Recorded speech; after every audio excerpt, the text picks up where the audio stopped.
चर्चा करता आया है और इंटरनेशनल एक्सपर्ट्स के ज़रिए, इन इंटरनेशनल एजेंसीज़ के ज़रिए G20 जैसे मोर्चों को क्रेडिबिलिटी मिलती है, क्योंकि अगर आप G7 से केवल तुलना करें तो हालांकि अनौपचारिक तौर पर आप देखें तो G20 का कोई सेक्रेटेरिएट नहीं है। तो एशियन डेवलपमेंट बैंक के प्रेसिडेंट मासात्सुगु असाकावा, जिनका भारत मंडपम में आगमन हो चुका है। पहले मेहमान आज के G20 शिखर सम्मेलन 2023 में भारत की अध्यक्षता में भारत मंडपम में प्रवेश करते हुए एशियन डेवलपमेंट बैंक के अध्यक्ष। एशियन डेवलपमेंट बैंक जो एशिया और प्रशांत क्षेत्र में समावेशी विकास की सोच को आगे बढ़ाता है, बहुत ही और आवश्यक।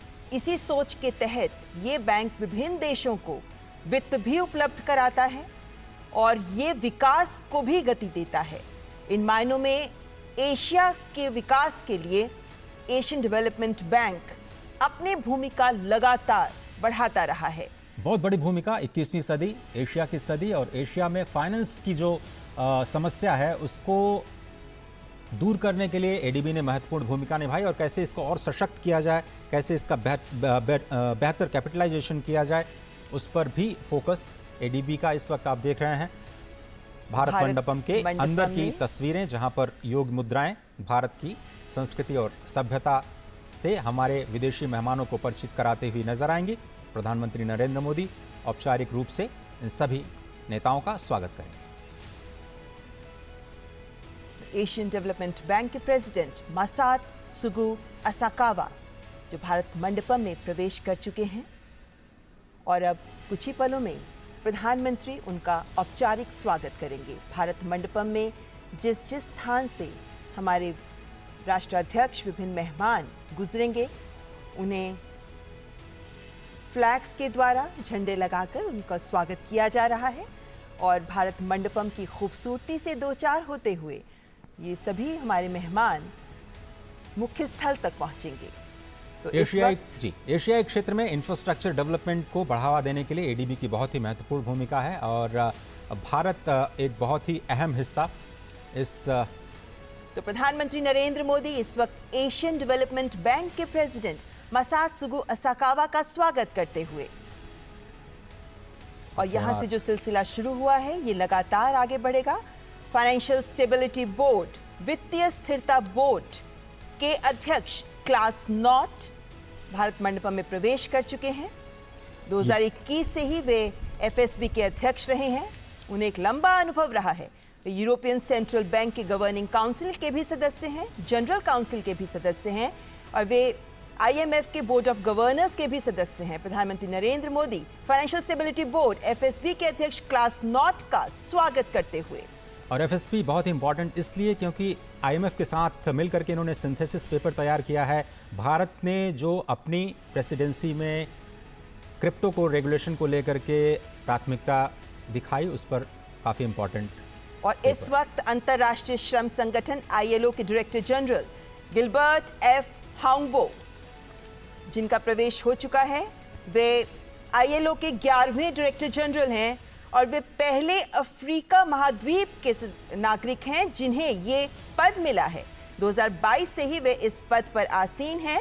अंतर्राष्ट्रीय श्रम संगठन के डायरेक्टर जनरल गिलबर्ट एफ हांगबो का स्वागत करते हुए प्रधानमंत्री नरेंद्र मोदी, और ये हैंडशेक बहुत कुछ बयां करता है। और G20 की अध्यक्षता में मिनिस्ट्रियल कम्युनिके और आउटकम डॉक्यूमेंट जो कि लेबर पर है, उसको भी स्वीकार किया गया है। अंतर्राष्ट्रीय मुद्रा कोष आईएमएफ की मैनेजिंग डायरेक्टर क्रिस्टलिना जॉर्जिवा, जो वर्ल्ड बैंक की सीईओ भी रह चुकी हैं और 3 महीने के लिए इंटरिम प्रेसिडेंट भी वर्ल्ड बैंक ग्रुप की रह चुकी हैं, और कल हमने देखा कि जब इनका आगमन हुआ था हवाई अड्डे पर, तो भारत की संस्कृति को देख वे बेहद आनंदित हो रही थी, स्वयं भी नृत्य में जुड़ रही थी, और इसी जोश और उत्साह के साथ अंतर्राष्ट्रीय मुद्रा कोष की मैनेजिंग डायरेक्टर क्रिस्टलिना जॉर्जिवा का प्रवेश भारत मंडपम में।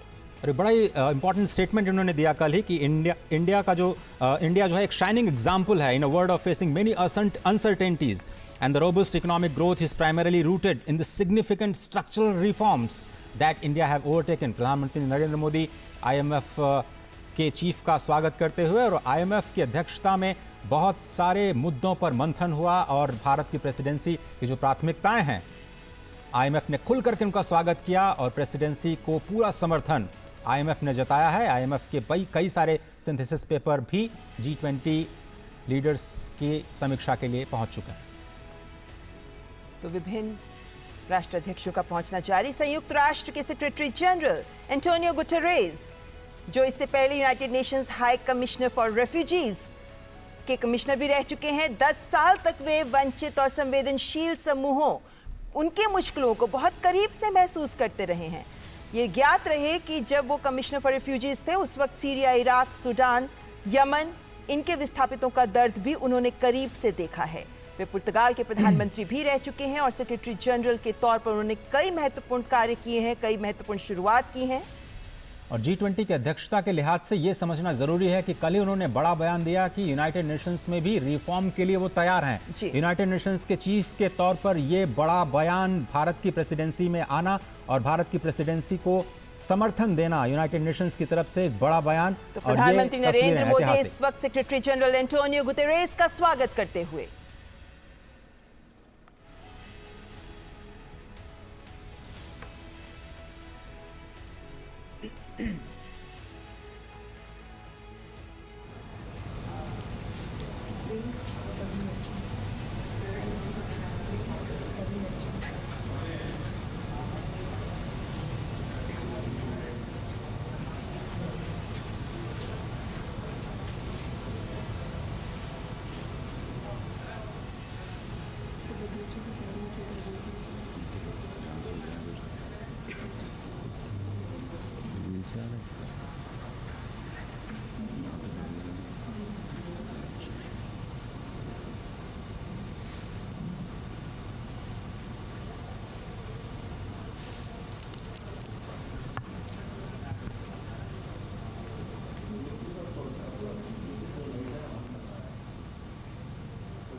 प्रेसिडेंट अजय बंगा, जिनका स्वागत किया प्रधानमंत्री नरेंद्र मोदी ने। वे पहले श्वेत व्यक्ति हैं जिन्हें आईएमएफ और वर्ल्ड बैंक दोनों की अध्यक्षता उन्होंने संभाली है।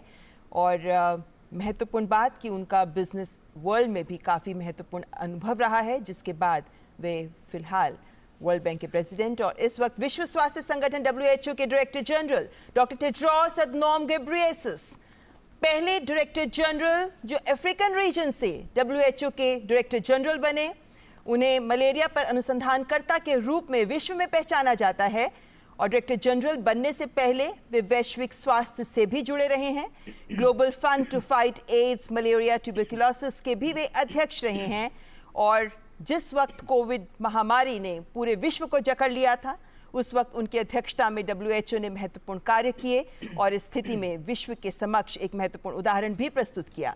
विश्व स्वास्थ्य संगठन के director general doctor Tedros Adhanom Ghebreyesus. G20 की अध्यक्षता में वन हेल्थ अप्रोच पर एक बड़ा फोकस और WHO की इसमें बहुत ही महत्वपूर्ण भूमिका। वर्किंग ग्रुप की हम बात करें तो भारत की अध्यक्षता में global initiative on digital health, इसको अडॉप्ट किया गया है। वो लीडर्स के समिट के दौरान उसे रखा जाएगा और अगर उसको समर्थन मिलता है तो ये विश्व के स्वास्थ्य को और ज़्यादा समावेशी बनाने के लिए और ज़्यादा एक्सेसिबल बनाने के लिए और ज़्यादा अफोर्डेबल बनाने के लिए बहुत बड़े मील का पत्थर साबित होगा। प्रधानमंत्री नरेंद्र मोदी WHO के director general doctor Tedros Adhanom Ghebreyesus का स्वागत करते हुए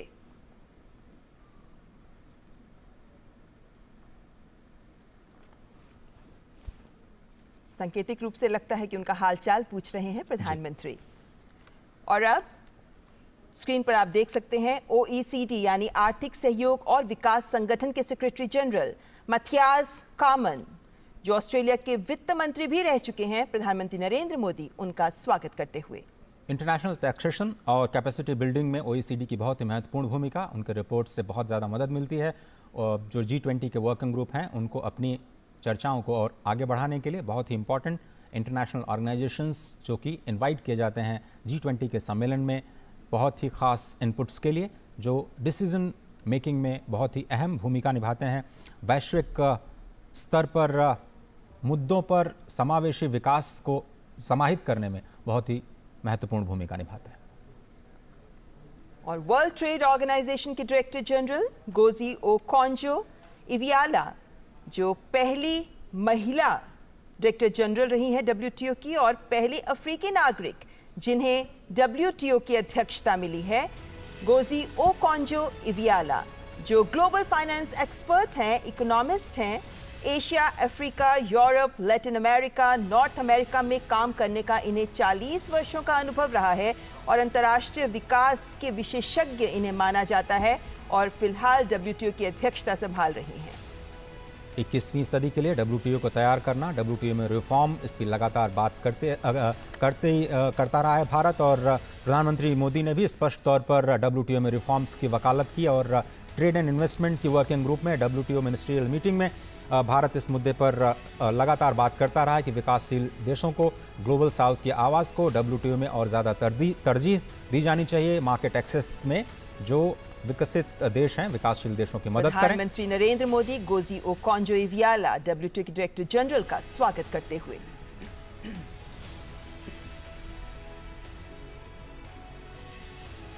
इस वक्त अंतर्राष्ट्रीय संगठनों के अध्यक्ष जिनका आगमन हो रहा है और अफ्रीकन यूनियन, अफ्रीकी संघ के अध्यक्ष, कोमोरोस के राष्ट्रपति अजाली असुमानी इस वक्त मंडपम में प्रवेश करते हुए अफ्रीकी संघ, जिसको इस शिखर सम्मेलन में सदस्यता मिल सकती है, प्रधानमंत्री नरेंद्र मोदी अफ्रीकी संघ के अध्यक्ष अजाली असुमानी का स्वागत करते हुए। और जिस तरीके से गले लगकर गर्मजोशी के साथ हैंडशेक किया जा रहा है, ये बताती है कि अफ्रीकी संघ को G20 शिखर सम्मेलन में सदस्यता मिलने के आसार पूरे हैं। बिल्कुल, ये बड़ी खबर आ सकती है दिल्ली डिक्लेरेशन के बाद कि अफ्रीकन यूनियन को शामिल किया गया है। बहुत ही इंपॉर्टेंट स्टेटमेंट शायद दिल्ली से निकल सकता है। अभी तक अंतर्राष्ट्रीय संगठनों के अध्यक्ष जिनका स्वागत हो रहा था और अब आमंत्रित देशों के प्रतिनिधि और अध्यक्ष, राष्ट्राध्यक्ष जिनका स्वागत करेंगे प्रधानमंत्री नरेंद्र मोदी। और इस वक्त स्क्रीन पर आप देख सकते हैं ओमान के उप प्रधानमंत्री सईद असाद बिन तारिक अल सईद, जिनका आगमन मंडपम में। ओमान की कैबिनेट में सुल्तान के बाद दूसरे सबसे वरिष्ठ अधिकारी उप प्रधानमंत्री ही होते हैं और ऐसे में अपने देश ओमान का G20 में आमंत्रित देश के तौर पर प्रतिनिधित्व कर रहे हैं ओमान के उप प्रधानमंत्री। अतिथि देवो भव की अवधारणा को जमीन पर उतारते हुए भारत मंडपम में G20 की अध्यक्षता और शिखर सम्मेलन से ठीक पहले, सबसे पहले अंतर्राष्ट्रीय संस्थान और उसके बाद अतिथि राष्ट्र, उनका स्वागत, ये हमारी परंपरा और बहुत ही इम्पॉर्टेंट इन अतिथि देशों का G20 की बैठकों में शामिल होना, एक ग्लोबल इम्पॉर्टेंस उनके लिए। तो प्रधानमंत्री नरेंद्र मोदी ओमान के उप प्रधानमंत्री सईद असाद बिन तारिक अल सईद का स्वागत करते हुए फॉर्मल फोटो ऑप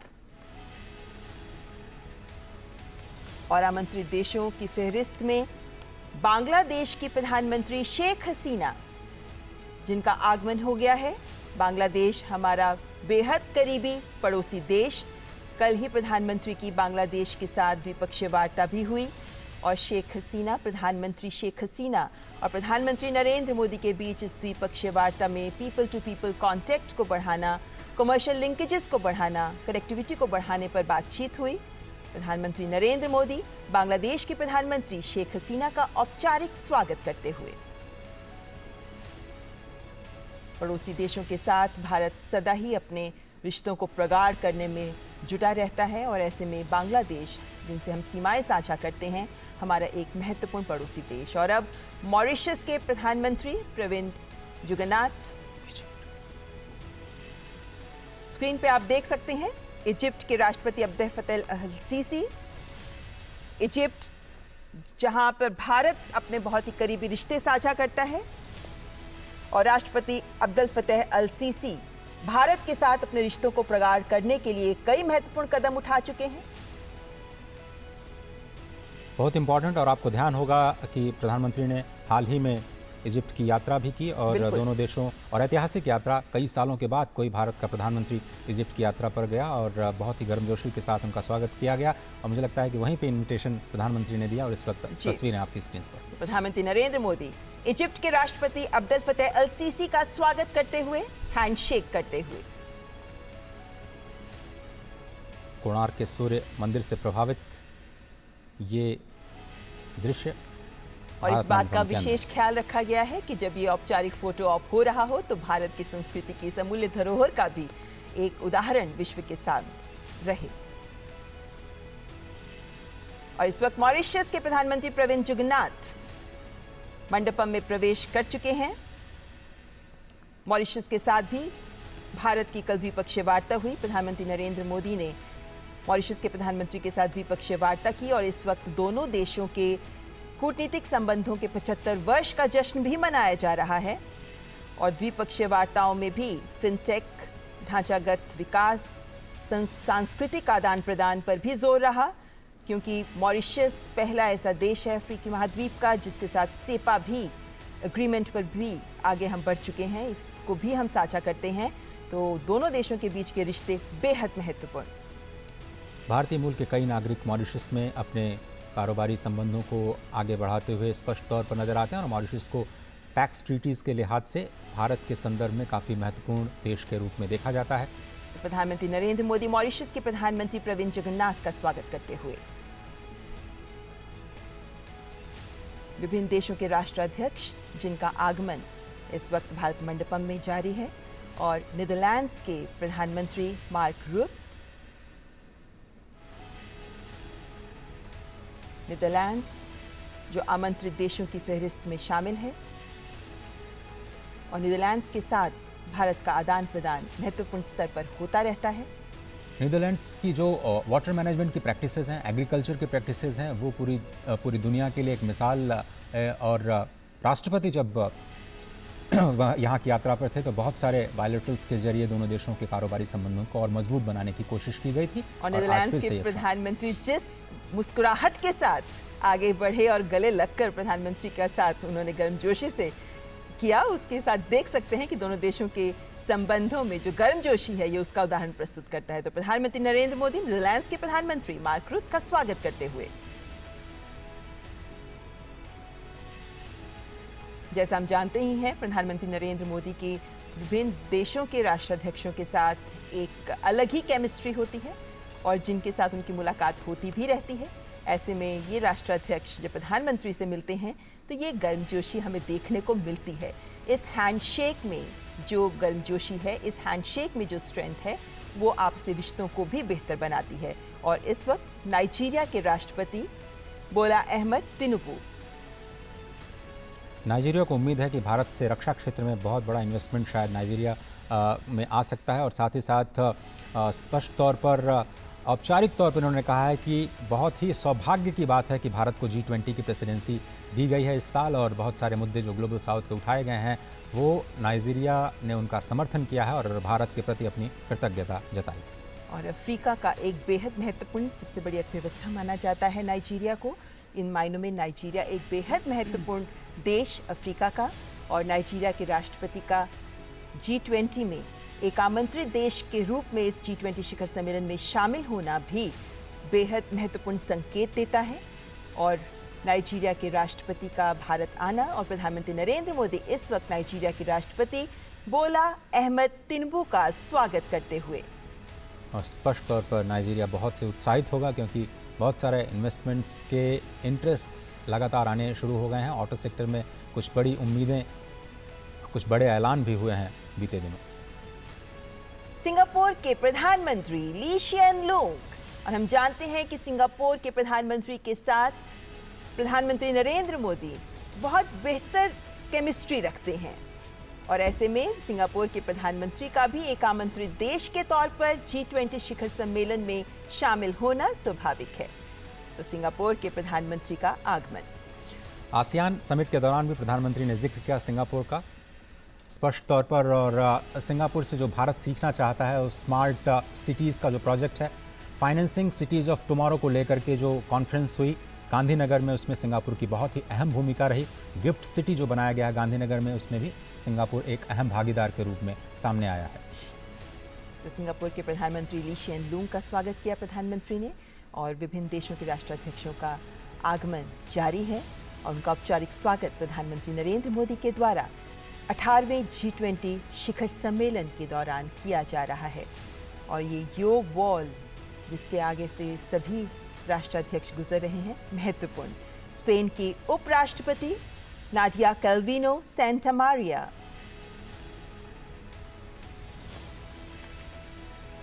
हम जानते हैं कि स्पेन यूरोपीय संघ का हिस्सा है और स्पेन के साथ भारत के संबंध बेहतर हैं, और ऐसे में स्पेन की उपराष्ट्रपति और उनके चेहरे पर खिली मुस्कुराहट ये बयां करती है कि इस शिखर सम्मेलन में आमंत्रित देश के तौर पर शामिल होना स्पेन इसे महत्वपूर्ण मानता है।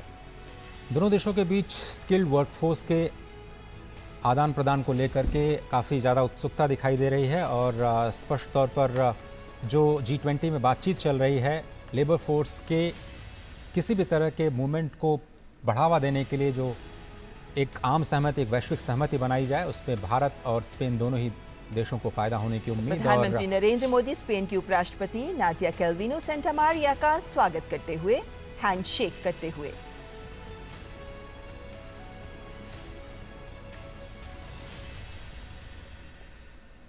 नौ आमंत्रित देश इस बार 18वें G20 शिखर सम्मेलन में भारत की ओर से विशेष रूप से आमंत्रित देश, जिनमें आखिरी देश है UAE, संयुक्त अरब अमीरात। अब से थोड़ी देर पहले UAE के तरफ से अभी तक जो इनवाइटेड कंट्रीज हैं उनमें तो आपकी स्क्रीन पे आप देख सकते हैं UAE यानी संयुक्त अरब अमीरात के राष्ट्रपति शेख मोहम्मद बिन जायद अल नहयान मंडपम में प्रवेश करते हुए। संयुक्त अरब अमीरात एक बेहद महत्वपूर्ण देश, विशेष रूप से आर्थिक रूप से अगर हम बात करते हैं, तेल संसाधनों के कारण और अन्य कूटनीतिक कारणों से भी भारत का महत्वपूर्ण सहयोगी देश संयुक्त अरब अमीरात। फ्री ट्रेड एग्रीमेंट को लेकर के दोनों देश काफ़ी ज़्यादा उत्साहित और हाल ही में जो FTA किया गया है भारत की तरफ से, उसका फ़ायदा अब ज़मीन पर दिखने लगा है। रोज़गार के लिहाज से, GDP के लिहाज से और दोनों देशों के बीच जो ट्रेड रिलेशंस हैं उसको बढ़ाने में इस FTA की बहुत अहम भूमिका रही है और बहुत सारे भारतीय सऊदी अरब में जो कार्य करते हैं उनको लेकर के लेवल प्लेइंग फील्ड दी जाए और उनको असिस्टेंस दिया जाए, और आप केमिस्ट्री स्पष्ट तौर पर देख सकते हैं।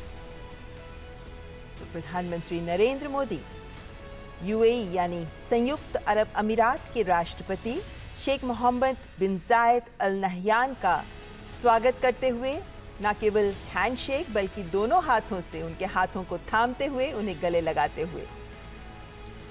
तो अब तक 9 आमंत्रित देश Oman, Bangladesh, Egypt, Mauritius, Netherlands, Nigeria, Singapore, Spain और UAE, इन 9 आमंत्रित देशों के राष्ट्राध्यक्ष अब भारत मंडपम में प्रवेश कर चुके हैं और अब बारी है G20 के सदस्य देशों। हम जानते हैं कि G20 के सदस्य देशों में भारत समेत 19 देश और साथ में यूरोपीय संघ शामिल है, और इन विभिन्न देशों के राष्ट्राध्यक्षों का भी अब एक एक कर प्रधानमंत्री नरेंद्र मोदी स्वागत करेंगे। हालांकि अभी फ्रांस के राष्ट्रपति मैनुअल मैक्रों का भारत आगमन का इंतजार है, लेकिन बाकी सभी राष्ट्राध्यक्ष भारत पहुंच चुके हैं, तो इन सभी का स्वागत करेंगे प्रधानमंत्री नरेंद्र मोदी। और भारत मंडपम अपनी पूरी खूबसूरती के साथ इस वक्त मौसम की भी खूबसूरती को समेटे हुए यहाँ अपने विदेशी मेहमानों का स्वागत कर रहा है।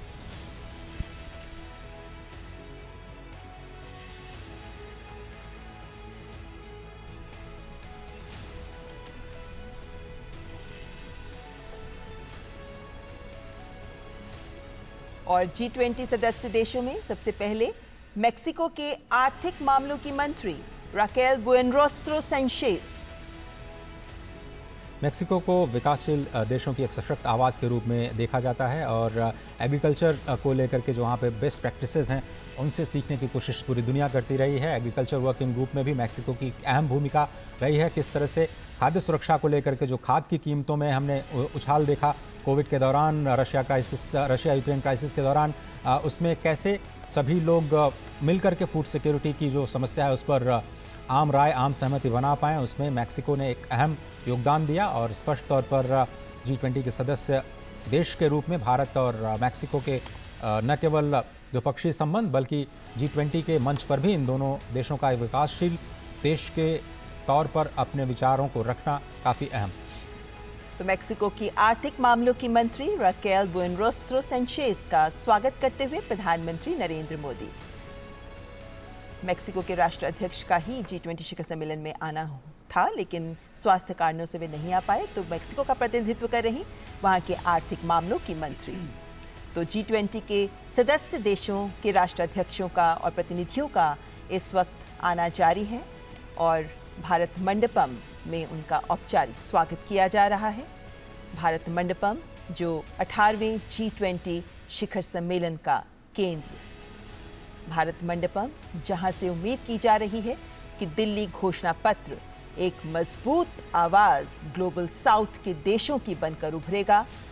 यहां से एक ऐसी दिशा दी जाएगी जिससे विश्व समावेशी विकास और मानव कल्याण की ओर कदम बढ़ाएगा।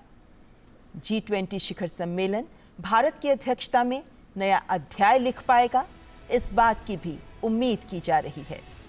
जिस सोच को विभिन्न working groups, Sherpa track, finance track में भारत ने आगे रखा, जिस जनभागीदारी के संदेश को सामने रखते हुए एक्शन ओरिएंटेड चर्चाओं पर भारत का जोर रहा, जिस तरीके से विभिन्न देशों के बीच सहमति बनाने की लगातार प्रयास किए जाते रहे, संवेदनशील मुद्दों पर भी एकमत होने की प्रयास रहे, वो ये भी दिखाता है कि दिल्ली घोषणा पत्र में जब वो कल सामने आएगा तो जो महत्वपूर्ण बिंदु रहेंगे वो भारत के उद्घोष को तो सामने रखेंगे ही, लेकिन साथ ही विश्व को भी नया संदेश, नई दिशा दे पाएंगे। क्योंकि ये संदेश जो इस भारत मंडपम से निकलेगा, ये संदेश पूरे विश्व के कल्याण और पूरे विश्व के विकास के संदेश के साथ जुड़ा हुआ होगा।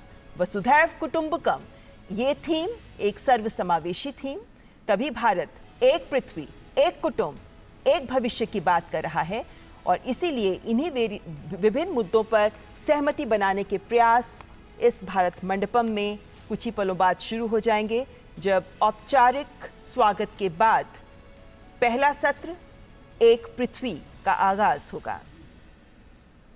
और जैसा कि आप जानते हैं कि प्रधानमंत्री नरेंद्र मोदी ने जब से अध्यक्षता संभाली, उनका पहला फोकस यही रहा कि G20 के पूरे उत्सव को लोगों के साथ जोड़ा जाए और वैश्विक जो चुनौतियां हैं उनके लिए एक सशक्त मंच तैयार किया जाए, जिसमें सभी की आवाज़ सुनी जाए, सभी के विचारों को एक मंच दिया जाए और एक साझा समाधान निकालने की कोशिश की जाए। ये तस्वीरें बहुत ही महत्वपूर्ण, जिसका जिक्र लगातार हम सुबह से कर रहे हैं। भारत मंडपम के ठीक आगे नटराज की भव्य मूर्ति, भारत के सांस्कृतिक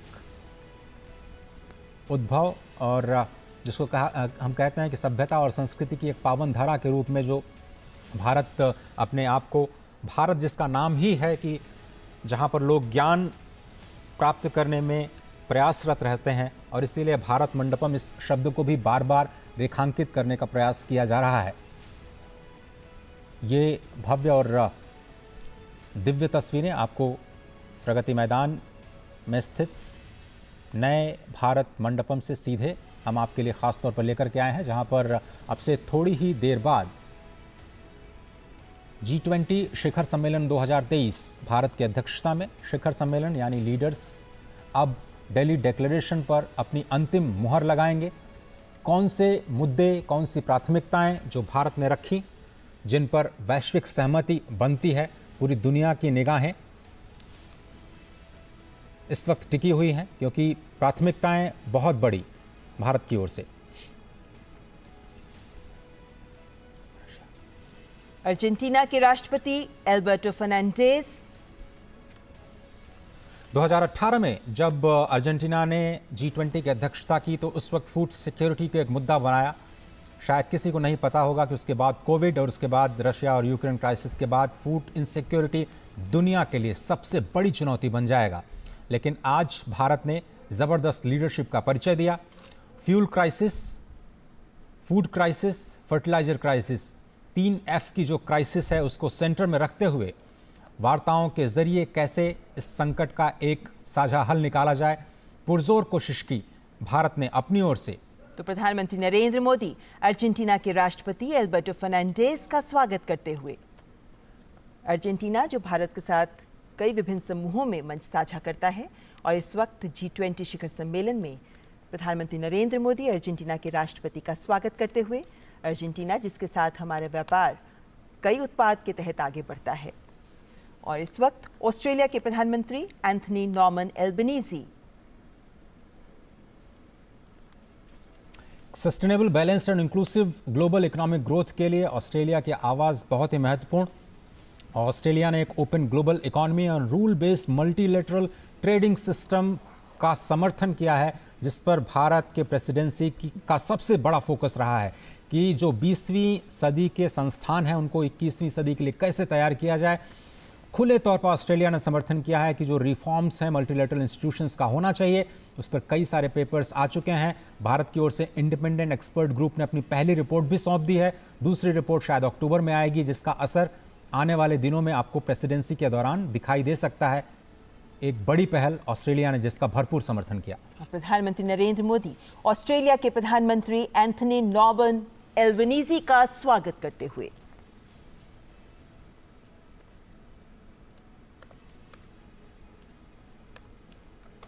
ऑस्ट्रेलिया जिसके साथ भारत अपने संबंधों को विभिन्न स्तरों पर आगे बढ़ा रहा है और इस वक्त ऑस्ट्रेलियन प्रधानमंत्री एंथनी एल्बनीजी का प्रधानमंत्री ने स्वागत किया। और इस वक्त G20 के सदस्य देशों के राष्ट्राध्यक्ष, जिनमें कनाडा के प्रधानमंत्री जस्टिन पियर जेम्स ट्रूडो का आगमन। G20 शिखर सम्मेलन पर आने से पहले जस्टिन ट्रूडो ने कई महत्वपूर्ण बयान दिए हैं, लेकिन देखना होगा कि G20 शिखर सम्मेलन में जो चर्चाएं आगे बढ़ेंगे उनमें कनाडा के प्रधानमंत्री क्या पक्ष लेते हैं। तो कनाडा के प्रधानमंत्री जस्टिन पियर जेम्स ट्रूडो का स्वागत करते हुए प्रधानमंत्री नरेंद्र मोदी। और भारत ने स्पष्ट तौर पर कहा है कि जो राजनीतिक या भू राजनीतिक परिस्थितियां हैं उनको भारत ने G20 के विकास के मुद्दे पर हावी नहीं होने दिया।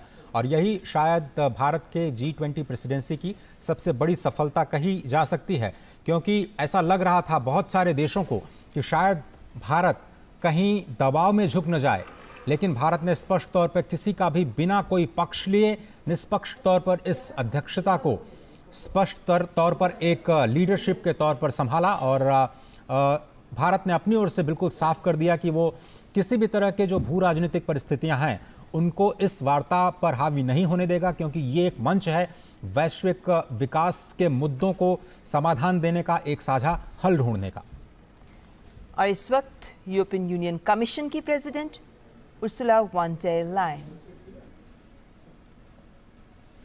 जैसा कि आपको पता है कि 19 देशों के साथ यूरोपियन यूनियन कमीशन बहुत ही इंपॉर्टेंट, और भारत और यूरोपियन यूनियन के बीच इस वक्त हम फ्री ट्रेड एग्रीमेंट की बात कर रहे हैं। सबसे बड़ा ब्लॉक आप देखें, भारत के कारोबारी संबंध लगातार प्रगाढ़ होते रहे हैं। 2018 के बाद देखें तो जो हिस्सेदारी है भारत की European Union as a bloc के साथ, वो करीब करीब दोगुनी हो गई है। 8% से बढ़कर के 18% की हिस्सेदारी कारोबार में स्पष्ट तौर पर नजर आई है। और यूरोपियन यूनियन के साथ कारोबारी संबंधों को और ज़्यादा मजबूत बनाना द्विपक्षीय तौर पर ये भारत की प्राथमिकता। फ्री ट्रेड एग्रीमेंट पर हम बात कर रहे हैं, बायलैटरल एंगेजमेंट्स भी होने हैं प्रधानमंत्री नरेंद्र मोदी के साथ, लेकिन G20 में यूरोपियन यूनियन की महत्वपूर्ण भूमिका। पूरे यूरोप की तरफ से एक मात्र सदस्य जो पूरे यूरोप का प्रतिनिधित्व करता है G20 के इस बहुत ही खास मंच का। तो यूरोपियन यूनियन की कमीशन की president Ursula von der Leyen, जिनका प्रधानमंत्री नरेंद्र मोदी के द्वारा स्वागत किया जा रहा है। यूरोपियन यूनियन काउंसिल की तरफ से उर्सुला वॉन डेर लायन, और यूरोपियन यूनियन कमीशन की तरफ से यूरोपियन यूनियन काउंसिल के प्रेसिडेंट शार्ल मिशेल, जो कि यूरोपियन यूनियन कमीशन के प्रेसिडेंट हैं और इस वक्त आपकी स्क्रीन पर नजर आ रहे थे। यूरोपियन यूनियन काउंसिल के प्रेसिडेंट शार्ल्स मिशेल, जिनका स्वागत प्रधानमंत्री नरेंद्र मोदी के द्वारा। यूरोपियन यूनियन G20 में फिलहाल इकलौता संघ, जिसके बाद अफ्रीकी संघ के शामिल होने के बाद कह सकते हैं कि G20 में 2 संघ हो जाएंगे, 19 देश और 2 संघ। लेकिन फिलहाल 19 देशों के साथ G20 में यूरोपियन यूनियन एक संघ के तौर पर शामिल है।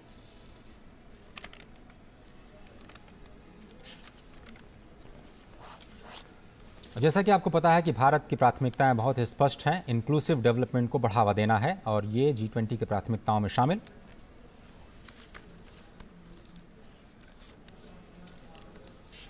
जर्मनी के चांसलर ओलाफ शॉल्स का आगमन।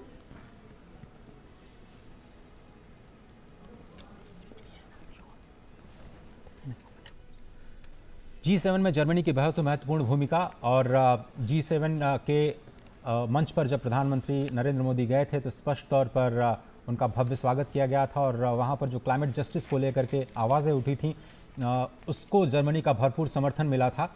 जर्मनी और भारत के बीच में पीपल टू पीपल कनेक्ट को लेकर के और ज़्यादा रिश्तों को मजबूत करना और साथ ही साथ द्विपक्षीय संबंधों को बढ़ावा देना, उस पर भी निगाह रहेगी। लेकिन G20 के मंच पर जर्मनी की बहुत ही खास भूमिका वैश्विक मुद्दों पर सहमति बनाने के लिहाज से। प्रधानमंत्री नरेंद्र मोदी जर्मनी के चांसलर ओलाफ शॉल्स का स्वागत करते हुए उनके स्वास्थ्य का हालचाल भी जानते हुए प्रधानमंत्री नरेंद्र मोदी अपनी ज़बरदस्त केमिस्ट्री के जरिए। और ये देखा जा सकता है कि जैसे WHO के डायरेक्टर जनरल, उनका भी थोड़ा स्वास्थ्य नासाज था, प्रधानमंत्री ने उनका भी स्वास्थ्य पूछा। लेकिन ये भी दिखाता है महत्व G20 शिखर सम्मेलन का, जहां विभिन्न राष्ट्राध्यक्षों और संगठनों के अध्यक्षों के द्वारा ये प्रयास किया गया है कि वे इसमें ज़रूर शिरकत करें, ज़रूर शामिल हों, क्योंकि इस वक्त का G20 शिखर सम्मेलन इस दौर में पूरा विश्व वक्त के उस मुहाने पर खड़ा है जब चुनौतियां बहुत भीषण हैं और चुनौतियां बहुत मुखर हैं। ऐसे में इस कठिन वक्त में विश्व को अगर आगे लेकर जाना है तो उसमें इस G20 शिखर सम्मेलन में लिए गए निर्णय महत्वपूर्ण भूमिका निभाएंगे। और इसीलिए इस वक्त जो औपचारिक स्वागत आमंत्रित देशों के राष्ट्राध्यक्षों का, G20 सदस्य देशों का और अंतर्राष्ट्रीय संगठनों के अध्यक्षों का किया जा रहा है, ये भी दिखाता है कि इनका यहाँ आना, इस शिखर सम्मेलन में इन सभी संगठनों और राष्ट्रों के अध्यक्षों की उपस्थिति हमारे लिए भी मायने रखती है, G20 के लिए भी मायने रखती है। भारत मंडपम जो बेसब्री से प्रतीक्षा कर रहा है उन मेहमानों की जिनका भी आगमन का इंतजार है, और विभिन्न राष्ट्राध्यक्ष जो अब से कुछ ही देर बाद जब फॉर्मल सेशंस शुरू होंगे तो गंभीर समस्याएं विश्व के सामने जो उपस्थित हैं उन पर मंथन करेंगे, उन पर चिंतन करेंगे, ताकि इन चर्चाओं और इस विमर्श से कुछ ठोस नतीजे सामने आ सकें। ऐसे नतीजे जो एक्शन ओरिएंटेड हों, ताकि विभिन्न देश सामूहिक जिम्मेदारी निभाते हुए इन निर्णयों को लेकर आगे बढ़ सकें। सामूहिक जिम्मेदारी सर्वसमावेशी विश्व के विकास की, सामूहिक जिम्मेदारी वैश्विक चुनौतियों से निपटने की, सामूहिक जिम्मेदारी वसुधैव कुटुंबकम के तहत एक पृथ्वी, एक कुटुंब, एक भविष्य के मंत्र को साकार करने की। और इस वक्त इटली की प्रधानमंत्री जॉर्जिया मेलोनी, जो इटली की पहली महिला प्रधानमंत्री हैं, मात्र 15 वर्ष की आयु में वे इटालियन सोशल मूवमेंट से जुड़ गई थीं। 21 वर्ष की आयु में ही वे रोम की काउंसलर चयनित हो गई थीं। 29 वर्ष की आयु में ही वे सांसद भी बन गई थीं और 2022 में ही उन्होंने इटली के प्रधानमंत्री पद को संभाला। 2020 में जब इटली ने G20 की अध्यक्षता संभाली, उस वक्त कोविड-19 का जो क्राइसिस था वो काफ़ी अपनी जड़ें जमा चुका था। ऐसे में रोम डिक्लेरेशन, जिसमें स्वास्थ्य को लेकर के एक साझे प्रयास के तौर पर जो प्रेसिडेंसी की थी, इटली ने उसे काफ़ी सराहा गया था और इटली ने भी भरपूर समर्थन दिया है भारत की G20 प्रेसिडेंसी का। केमिस्ट्री आपकी स्क्रीन पर। प्रधानमंत्री नरेंद्र मोदी इटली के प्रधानमंत्री जॉर्जिया मेलोनी का स्वागत करते हुए सस्टेनेबल डेवलपमेंट गोल्स को लेकर के दोनों देश लगातार एक दूसरे का सहयोग करते हुए स्पष्ट तौर पर नजर आते रहे हैं। और जिस तरह से हम लगातार आपको बता रहे हैं कि G20 प्रेसिडेंसी पूरी अभी तक जो देखी है हमने 1 दिसंबर 2022 से महत्वपूर्ण स्तंभों पर नजर आती हुई। जापान के प्रधानमंत्री फुमियो किशिदा जो पूर्व प्रधानमंत्री शिंजो आबे की सरकार में विदेश मंत्री भी रह चुके हैं 2012 से 2017 तक, और इसीलिए भारत के साथ संबंधों को वे पूरी तरह और बेहतरीन तरीके से परिभाषित कर रहे हैं। जापान एक महत्वपूर्ण देश है हमारे लिए, जिसके साथ हम विभिन्न मंचों पर हम सहयोगी के तौर पर काम करते हैं।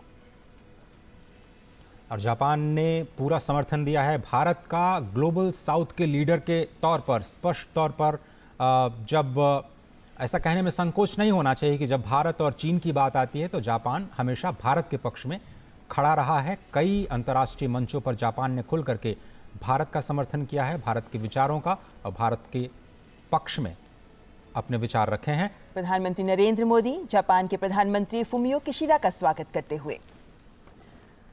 विभिन्न सहयोगी देश और शिखर सम्मेलन में एक महत्वपूर्ण आयाम ये रहता है कि भारत जहां G20 शिखर सम्मेलन की अध्यक्षता कर रहा है, तो वहीं विभिन्न सदस्य देशों के साथ संबंध प्रगाढ़ करने का भी ये महत्वपूर्ण अवसर होता है।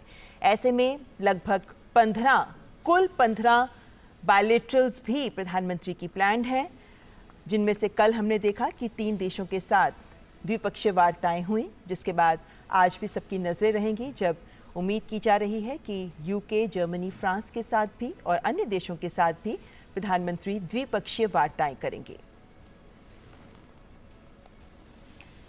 और इस वक्त दक्षिण कोरिया के राष्ट्रपति यून सुक यो दोनों देशों के बीच मित्रता की 50वीं वर्षगांठ दोनों ही देश मनाते हुए और एक स्पेशल कैंपेन G20 से ठीक पहले चलाया गया, जिसमें दोनों देश एक साझी विरासत, विश्वास की विरासत को आगे ले जाने पर सहमत हुए हैं, मित्रता को और प्रगाढ़ करते हुए।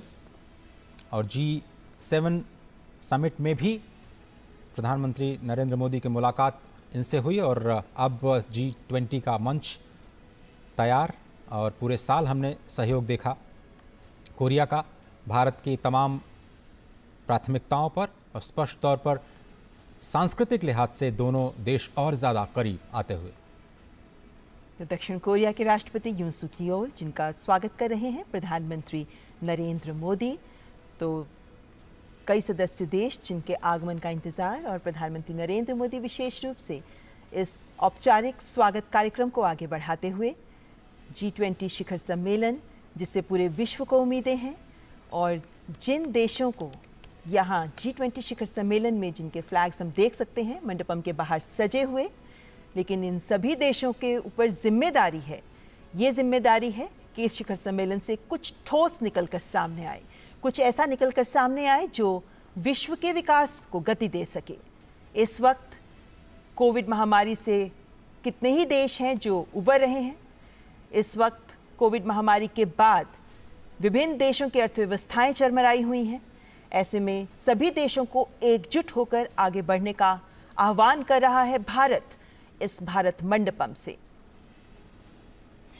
और इस वक्त दक्षिण अफ्रीका के राष्ट्रपति एम सिरिल रामाफोसा एक महत्वपूर्ण शख्सियत हैं। श्री एम सिरिल रामाफोसा जो रंग भेद विरोधी कार्यकर्ता रहे हैं, ट्रेड यूनियन के नेता रहे हैं, पेशे से व्यापारी भी रहे हैं। 2014 से 2018 तक आप दक्षिण अफ्रीका के उपराष्ट्रपति रहे और अब दक्षिण अफ्रीका के राष्ट्रपति के पद पर विराजमान। और G20 शिखर सम्मेलन में दक्षिण अफ्रीका के राष्ट्रपति एम सिरिल रामाफोसा का आगमन। हाल ही में ब्रिक्स समिट की सफल मेजबानी करने के बाद अब G20 के मंच पर दोनों ही नेता एक बार फिर से कुछ ही दिनों में मिलते हुए विकासशील देशों के साझा हितों को वैश्विक मंच प्रदान करते हुए दोनों देशों के संबंध कारोबारी तौर पर, सांस्कृतिक तौर पर और मानवीय तौर पर बहुत ही प्रगाढ़, बहुत ही प्राचीन। प्रधानमंत्री नरेंद्र मोदी दक्षिण अफ्रीका के राष्ट्रपति एम सिरिल रामाफोसा का स्वागत करते हुए, हैंडशेक करते हुए, फॉर्मल फोटो ऑप देते हुए।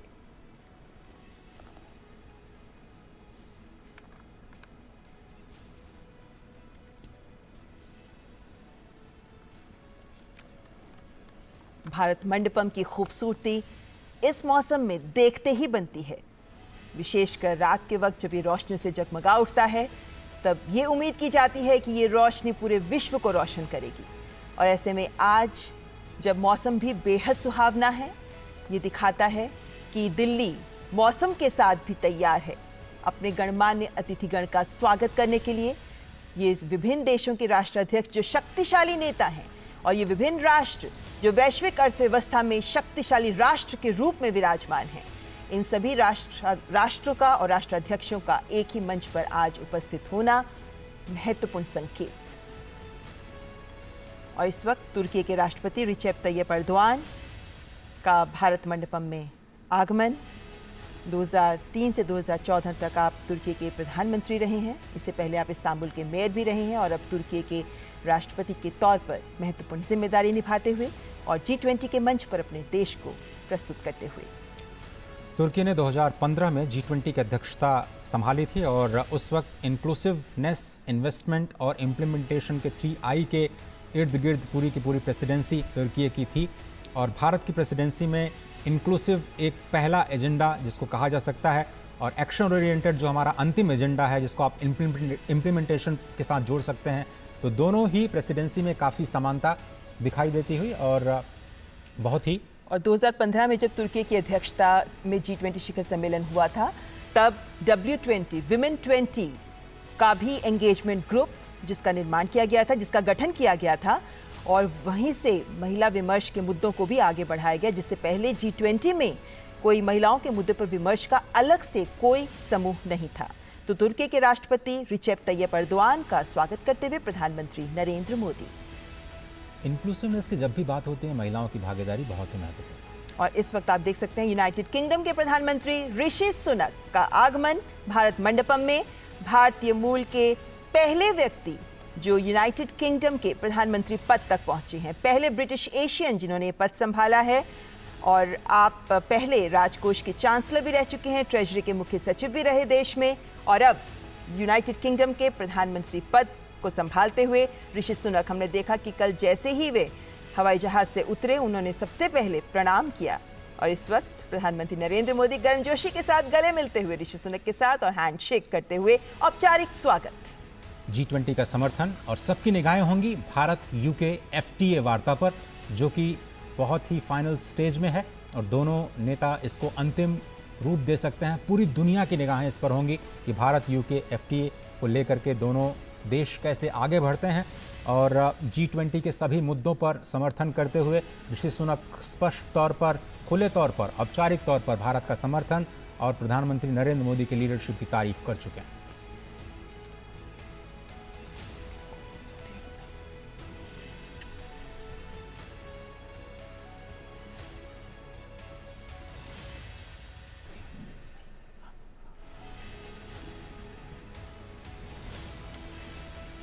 रूस के विदेश मंत्री सर्गेई लावरोव का भी आगमन। व्लादिमीर पुतिन नहीं आ पाए, उनकी जगह सर्गेई लावरोव रूस का प्रतिनिधित्व करते हुए।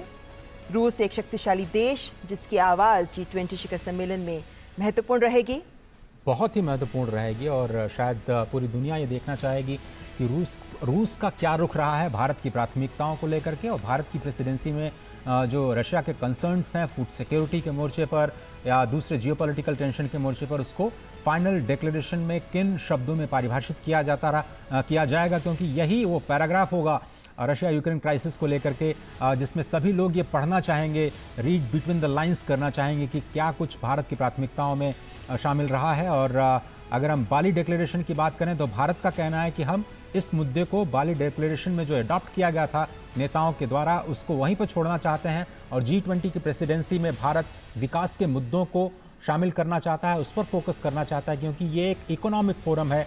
जियोपॉलिटिकल टेंशंस को स्थान देने का इस फोरम, इसे एक मंच नहीं बनाया जा सकता, इसलिए ये मुद्दा बहुत ही इंपॉर्टेंट रहने वाला है। और लगातार हम कल से देख रहे हैं कि फॉरेन मीडिया भारतीय प्रतिनिधियों से भी बात कर रहा है कि कैसे इस मुद्दे को देखा जाएगा। और वैसे देखें तो बाली डिक्लेरेशन में भी रूस यूक्रेन संघर्ष के मुद्दे पर अंत में जाकर सहमति बन पाई थी, जिसके बाद सही शब्दों के साथ पंक्तियों को जोड़ा गया था और बाली डिक्लेरेशन सामने आया था। लेकिन उम्मीद की जा रही है कि इस बार भारत जिस तरीके से पूरे विश्व के विकास की बात कर रहा है, ऐसे में विभिन्न देश अपने सोच और एजेंडे को एक तरफ रखते हुए विश्व की बेहतरी के लिए एकजुट होने का आह्वान में भारत के साथ जुड़ेंगे।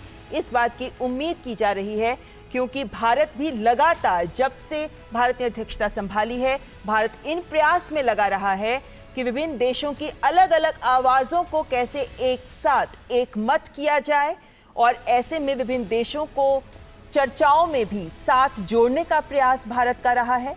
और इस वक्त जाहिर है कि रूस के विदेश मंत्री क्योंकि पहुंच चुके हैं, उसके बाद जब चर्चाओं में वे शिरकत करेंगे तो रूस यूक्रेन संघर्ष का मुद्दा दिल्ली डिक्लेरेशन में किन शब्दों के साथ रखा जाता है, किस हद तक जगह मिल पाती है, उस पर सहमति बनाने पर भारत का और विभिन्न देश जो भारत के साथ इस मुहिम में जुटे हुए हैं कि इस दिल्ली डिक्लेरेशन को फाइनल किया जाए और सही तरीके से भारत विश्व के विकास को लेकर जो आवाज बुलंद कर रहा है, ग्लोबल साउथ के हितों को साथ लेकर आगे बढ़ने की बात कर रहा है, उसको साथ मिल सके और सार्थक तरीके से उसे दिल्ली घोषणा पत्र में शामिल किया जा सके, इसका प्रयास भारत तथा अन्य देश भी G20 शिखर सम्मेलन में कर रहे हैं। क्योंकि कहीं ना कहीं ये जिम्मेदारी सभी देशों पर आती है कि अपनी सोच, अपने स्वार्थ को दरकिनार करते हुए इस वक्त विश्व की बेहतरी के लिए, विश्व कल्याण के लिए सोचें और आगे बढ़ें ताकि कुछ ठोस एक्शन ओरिएंटेड एजेंडे सामने आ सके।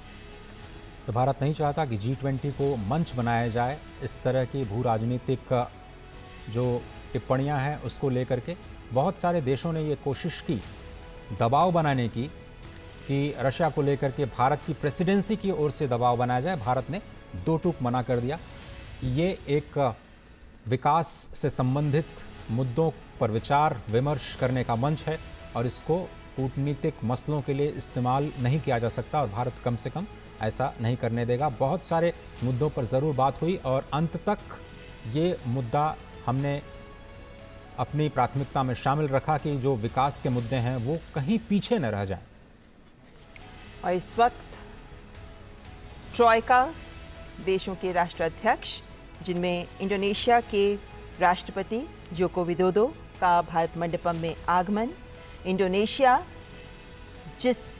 जो पहले अध्यक्ष रहा है ट्रॉयका, यानी वे 3 देश ट्रॉयका में शामिल होते हैं जिससे अध्यक्षता भारत ने ली और जिसे भारत अध्यक्षता देगा, यानी ब्राजील।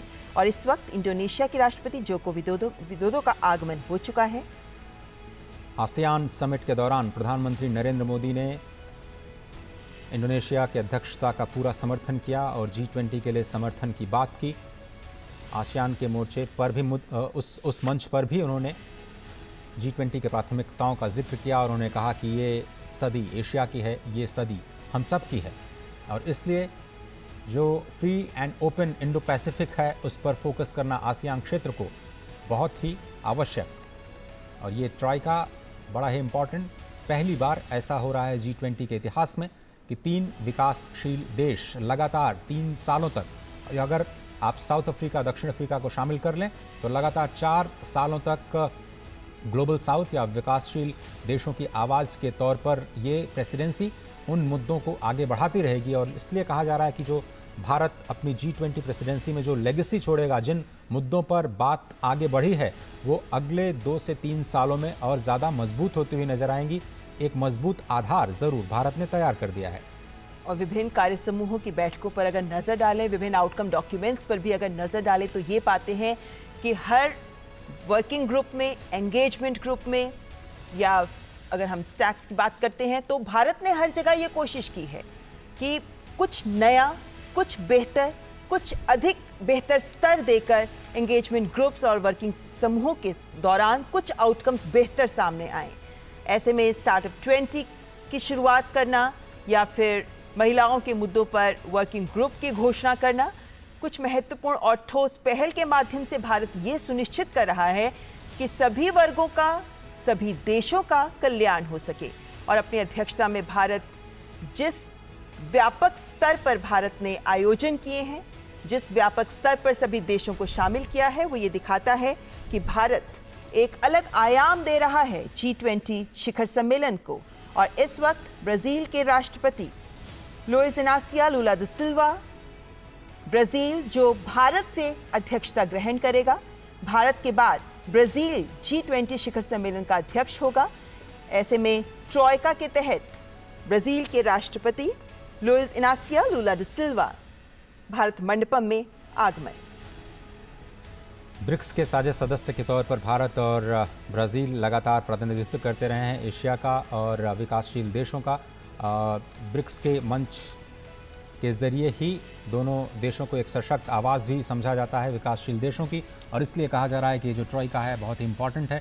भारत से प्रेसिडेंसी अब ब्राज़ील को सौंपी जाएगी और कल शाम इसकी औपचारिक घोषणा की जाएगी। प्रधानमंत्री नरेंद्र मोदी ब्राज़ील को आधिकारिक तौर पर G20 2023-24 की अध्यक्षता सौंपेंगे और इसके हालांकि ये जो कल डिक्लेरेशन किया जाएगा, ट्रांसफ़र किया जाएगा प्रेसिडेंसी, उसके बाद भी भारत की ओर से काम जारी रहेगा 30 नवंबर तक। 1 दिसंबर से ऑफिशियली ये प्रेसिडेंसी जारी और विकासशील देशों को मुद्दों को प्राथमिकताओं के तौर पर ज़रूर शामिल किया जाएगा। पूरे विश्व को यही उम्मीद। तो ब्राजील के राष्ट्रपति लुइस इनासियो लुला दा सिल्वा का स्वागत करते हुए प्रधानमंत्री नरेंद्र मोदी। G20 शिखर सम्मेलन, जिससे कुछ ही पलों बाद पहले सत्र का औपचारिक आरंभ होगा और उस पहले सत्र में वन अर्थ विषय है। और ऐसे में उम्मीद की जा रही है कि जिस एकात्मवाद की सोच के साथ भारत आगे बढ़ रहा है, जिस बंधुत्व की भावना को भारत आगे बढ़ा रहा है, वो भावना इन चर्चाओं के तहत निकलने वाले आउटकम में भी परिलक्षित होगी। इस बात का अंदाज़ा, इस बात की उम्मीद लगातार की जा रही है। और ऐसे में विभिन्न राष्ट्राध्यक्षों का भारत मंडपम में आगमन और उसके बाद पहले सत्र में उनका शामिल होना ये उम्मीद जताता है कि कुछ सार्थक चर्चा, सार्थक विमर्श निकलकर सामने आएगा। हम जानते हैं कि शेरपा ट्रैक पहले ही विभिन्न बिंदुओं पर, विभिन्न मंचों पर, विभिन्न एंगेजमेंट ग्रुप्स और वर्किंग ग्रुप्स के सजेशंस, रिकमेंडेशंस को साथ लेकर डॉक्यूमेंट्स तैयार कर चुका है, जिस पर मुहर लगाएंगे विभिन्न राष्ट्राध्यक्ष।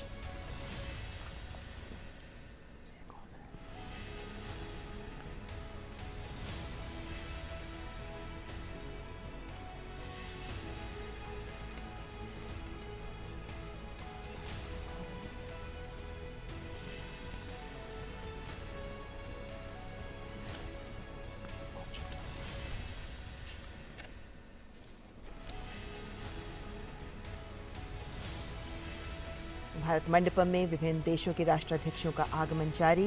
प्रधानमंत्री नरेंद्र मोदी कर रहे हैं औपचारिक स्वागत और इस औपचारिक स्वागत के बाद फोटो ऑप के बाद शुरुआत होगी पहले सत्र की। और चीन के प्रधानमंत्री ली चियांग का स्वागत करते हुए प्रधानमंत्री नरेंद्र मोदी। चीन जो G20 शिखर सम्मेलन के विभिन्न मंचों पर, विभिन्न चर्चाओं में कुछ मुद्दों पर सवाल उठाता रहा है, लेकिन उम्मीद की जा रही है कि जो आउटकम डॉक्यूमेंट आएगा उसमें एकमत सहमति मिल पाएगी। भारत के वित्त मंत्री के साथ चीन के जो समकक्ष हैं वित्त मंत्री, उनकी मुलाकात गांधीनगर में हुई थी और उसके बाद ये उम्मीदें अब उठने लगी हैं कि चीन बहुत सारे मुद्दों पर शायद भारत का समर्थन कर सकता है, भारत की प्रेसिडेंसी का समर्थन कर सकता है। देखना होगा कि विकास के मुद्दों पर किस तरह से, फूड सिक्योरिटी के मुद्दे पर, डेट रेजोल्यूशन के मुद्दे पर चीन का क्या रुख रहता है। और भारत की प्रेसिडेंसी में जो प्राथमिकताएं तय की गई हैं, चाहे वो मल्टीलेटरल इंस्टीट्यूशंस का रिफॉर्म हो या फिर सस्टेनेबल डेवलपमेंट गोल्स की समीक्षा करना हो, क्योंकि वो शायद वो सबसे बड़ी चुनौती है। 2030 तक प्रधानमंत्री मोदी ने कहा कि इस वक्त हम मध्य में खड़े हैं जब इसकी समीक्षा करना बहुत ज़रूरी है। किसी को पता नहीं था कि रशिया यूक्रेन क्राइसिस और कोविड जैसी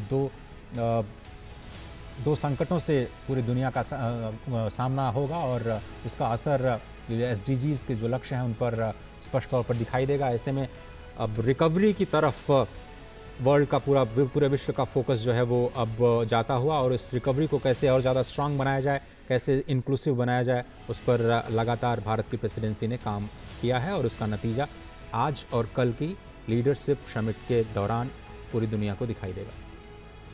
इस वक्त जो 18वां G20 शिखर सम्मेलन का आयोजन हो रहा है, ये उस दौर में हो रहा है जब विश्व कोविड महामारी से बाहर निकल रहा है। बहुत से देश ऐसे हैं जो अभी कोविड महामारी से उबर रहे हैं। ऐसे में जो चुनौतियां सबके सामने हैं, खासतौर पर विकासशील देशों के सामने, हालांकि G20 हमेशा से एक आर्थिक मंच रहा है, लेकिन पिछले कुछ वर्षों में अन्य महत्वपूर्ण मुद्दे भी इसके साथ जुड़ गए हैं और उसी के चलते इस बार के G20 शिखर सम्मेलन को भारत ने नए आयाम देने का प्रयास किया है। और ये भारत मंडपम के दृश्य जो सीधे आप तक पहुंच रहे हैं, ये भारत मंडपम, जिसमें अब से कुछ ही पलों के बाद, औपचारिक स्वागत के बाद कुछ ही पलों बाद पहले सत्र का शुभारंभ हो जाएगा और जिसमें गंभीर विमर्श, गंभीर चिंतन सामने आ सकता है। भारत इस वक्त इस बात को सुनिश्चित कर रहा है कि सभी देश एकजुट हों। ऐसे में जब पूरे विश्व में इस वक्त देखा जा रहा है कि सब अपने स्वार्थ, अपने विकास को लेकर आगे बढ़ रहे हैं, भारत ने एक आवाज बुलंद की कि विश्व को एकजुट होकर आगे बढ़ना होगा, तभी संपूर्ण विश्व का विकास हो पाएगा। जलवायु परिवर्तन की चुनौती हमारे सामने है, सतत विकास लक्ष्यों को 2030 तक हासिल करने की चुनौती हमारे सामने है। ऐसे में कोई भी देश अकेला इन लक्ष्यों को प्राप्त नहीं कर सकता। ऐसे में सभी को एक मत होकर एक पृथ्वी के लिए कार्य करना जरूरी है। क्योंकि सभी देश एक दूसरे से इंटरकनेक्टेड हैं, जुड़े हुए हैं, इसीलिए सभी देशों को एकजुट होकर, सबको एक साथ मिलकर एक कुटुंब की तरह निर्णय लेने होंगे और ठोस कार्य को आगे लेकर, लक्ष्यों को लेकर आगे बढ़ना होगा। तभी हम साझा भविष्य, एक भविष्य हासिल कर पाएंगे। जो चुनौतियां हमारे सामने हैं, चाहे उसमें हम विश्व शांति की बात करें, विश्व की समृद्धि की बात करें, विश्व कल्याण की बात करें और उन देशों की बात करें जिन्हें अभी तक विश्व नजरअंदाज करता आया है, उन सबको अगर आगे लेकर जाना है, विश्व को वाकई विकास करना है, तो भारत ने इसे परिभाषित किया है कि सबको सामूहिक जिम्मेदारी लेते हुए मिलकर आगे बढ़ना होगा, मिलकर कार्य करना होगा।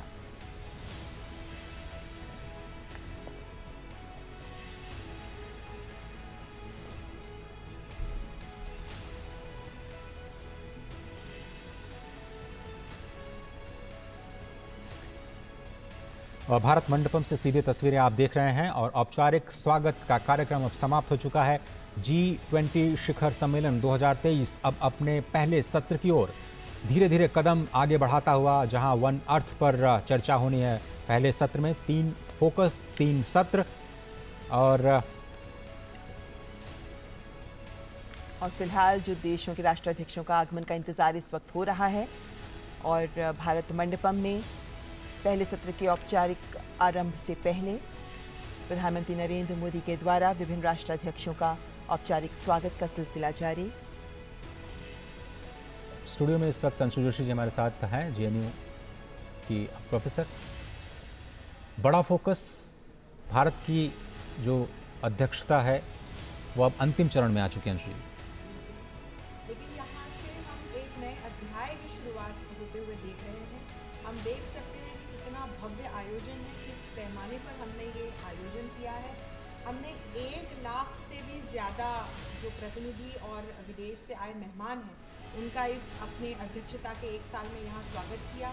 हमने अपने देश में 60 से भी अधिक शहरों में G20 की 220 से भी ज़्यादा मीटिंग्स का सफलतापूर्वक आयोजन किया। हमने इसमें नए लोग जोड़े। हमने जो पूरे विश्व से आए हुए मेहमान थे, जो विश्व के अलग अलग प्रतिनिधि थे, उन्हें अपनी जनता से जोड़ा। हमने गवर्नमेंट टू पीपल और पीपल टू पीपल कनेक्ट पे बढ़ावा दिया। इसे हमने अपनी अध्यक्षता में करके दिखाया। हमने G20 के मंच के विस्तार की बात की और मुझे लगता है एक बड़ा डेलिब्रेशन ये आ सकता है कि जो अफ्रीकी यूनियन है वो G20 का सदस्य बनाया जाए। अभी तक एक संगठन के रूप में यूरोपियन यूनियन G20 का एक परमानेंट सदस्य है। और हम ये भी देख सकते हैं कि किस तरह से हमने समावेशी विकास को लेकर, सतत विकास को लेकर, साझा विकास को लेकर न सिर्फ अपने यूनिलैटरल लेवल पे और बायलैटरल लेवल पे, हमने मल्टीलैटरल लेवल पर भी G20 के अध्यक्ष के रूप में अलग अलग सफल प्रयास किए। और अब मुझे लगता है कि आज और कल जो घोषणाएं होंगी, जो तमाम रिपोर्ट्स प्रस्तुत होंगी, जो राष्ट्राध्यक्ष अपने विचार प्रस्तुत करेंगे, उसमें हम भारत के इस महत्वपूर्ण योगदान को देख पाएंगे। क्योंकि भारत मंडपम में USA, अमेरिका के राष्ट्रपति जो बाइडेन का आगमन हो चुका है। कल हमने देखा कि भारत और अमेरिका के बीच द्विपक्षीय वार्ता भी हुई और कल हमने ये भी देखा कि कैसे अमेरिका के राष्ट्रपति जब दिल्ली पहुंचे तो सबसे पहले वो सीधे प्रधानमंत्री के आवास गए और वहां उन्होंने प्रधानमंत्री नरेंद्र मोदी के साथ मुलाकात की और दोनों देशों के बीच जो वार्ता हुई उसके बाद कुछ ठोस परिणाम जो सामने आए उसमें दोनों देशों के बीच के द्विपक्षीय संबंधों को जो पहलू परिभाषित करते हैं, जिसमें तकनीक भी शामिल है, जिसमें इनोवेशन भी शामिल है, जिसमें आर्थिक और व्यापार के मुद्दे भी शामिल हैं, इन्हें आगे बढ़ाने को लेकर प्रतिबद्धता दोबारा से जाहिर की गई। और ऐसे में G20 शिखर सम्मेलन से पहले भी अमेरिका की ओर से लगातार जो बयान आते रहे हैं वो ये दिखाते हैं कि G20 शिखर सम्मेलन में भारत जिस सोच को लेकर आगे बढ़ रहा है उसमें अमेरिका भारत का पूरा समर्थन कर रहा है। तो अमेरिका के राष्ट्रपति जोसेफ आर बाइडेन, जिनका भारत मंडपम में आगमन। और अमेरिका के पहले स्टेट विजिट के दौरान जिन मुद्दों की शुरुआत प्रधानमंत्री मोदी ने की थी उसको और आगे बढ़ाते हुए दोनों ही नेता अपने द्विपक्षीय वार्ता के दौरान और G20 के मंच पर भी जो वैश्विक मुद्दे हैं, भारत की प्राथमिकता के मुद्दे हैं, अमेरिका ने उनका खुल करके स्वागत किया है। मल्टीलेटरल एजेंसीज, इंस्टीट्यूशंस में रिफॉर्म्स के मुद्दे पर अमेरिका स्पष्ट तौर पर भारत का समर्थन करता हुआ नजर आया है। UNSC की स्थायी सदस्यता का भी अमेरिका ने खुले तौर पर समर्थन किया है और ये स्पष्ट तौर पर अमेरिका कहता आया है कि अगर दुनिया की ग्रोथ को सस्टेनेबल बनाना है तो भारत को नज़रअंदाज नहीं किया जा सकता।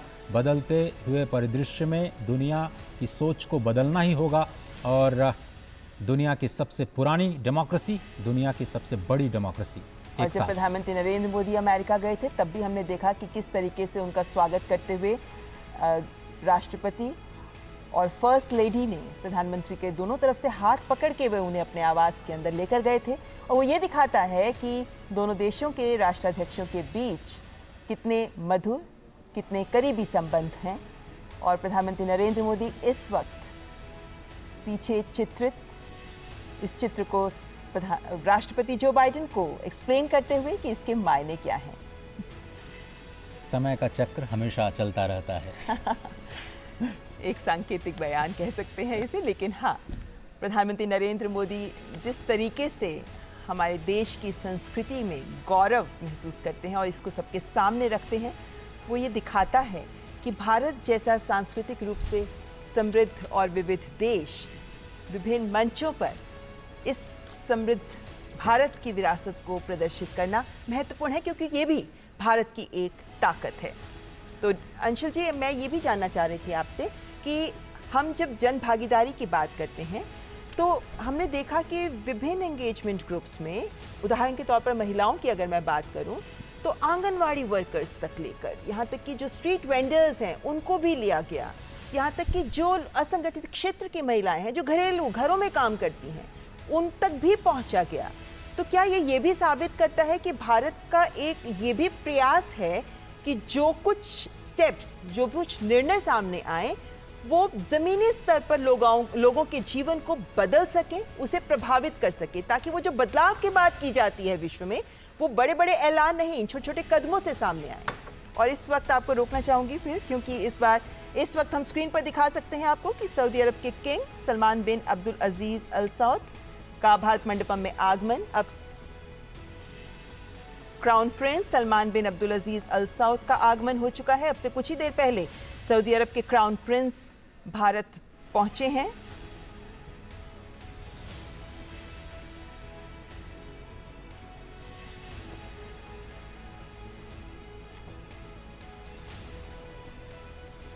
सऊदी अरब के क्राउन प्रिंस मोहम्मद बिन सलमान भारत मंडपम पहुंच चुके हैं और इस वक्त कुछ ही देर पहले हमने देखा कि उनका भारत में आगमन हुआ था और सऊदी अरब के क्राउन प्रिंस का स्वागत प्रधानमंत्री नरेंद्र मोदी के द्वारा किया जाएगा भारत मंडपम में। बहुत ही महत्वपूर्ण सदस्य G20 का सऊदी अरब, क्योंकि पूरी दुनिया में हम जो फ्यूल क्राइसिस देख रहे हैं उसमें उसको समाधान देने में सऊदी अरब की बहुत ही महत्वपूर्ण भूमिका रहती है। और जो कच्चे तेल की कीमतें हैं पूरी दुनिया की अर्थव्यवस्थाओं को प्रभावित करती हैं। ऐसे में ये जो लीडरशिप दिखाई गई है सऊदी अरब की ओर से भारत के G20 के प्रेसिडेंसी के दौरान, तमाम वर्किंग ग्रुप्स के दौरान जो एनर्जी सिक्योरिटी का मुद्दा है उसमें एक बहुत ही मजबूत स्तंभ के रूप में सऊदी अरब ने एक महत्वपूर्ण भूमिका निभाई है और भारत के G20 का समर्थन किया।